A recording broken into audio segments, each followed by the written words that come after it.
Putin could invade Ukraine in days, U.S. raises threat level fearing bloody assault. U.S. National Security Advisor Jake Sullivan said Russia could invade in the next few days, but in the briefing, the White House denied they had told NATO partners the invasion would take place in the next week. He said, "As we've said before, we are in the window of when an invasion begins at any time should Vladimir Putin decide to order it. I will not comment on the details of our intelligence information, but I do want to be clear it could begin during the Olympics despite a lot of speculation that it will only happen after the Olympics."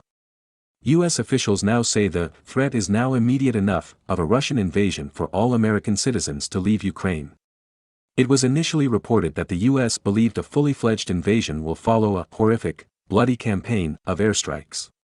Nick Schifrin, PBS's Foreign Affairs and Defense correspondent, posted on Twitter, "The U.S. believes Russian President Vladimir Putin has decided to invade Ukraine, and has communicated that decision to the Russian military, 3 Western and defense officials tell me." He added, "The U.S. expects the invasion to begin next week, 6 U.S. and Western officials tell me," as Secretary of State Antony Blinken said last night. U.S. officials anticipate a horrific, bloody campaign that begins with 2 days of aerial bombardment and electronic warfare, followed by an invasion, with the possible goal of regime change.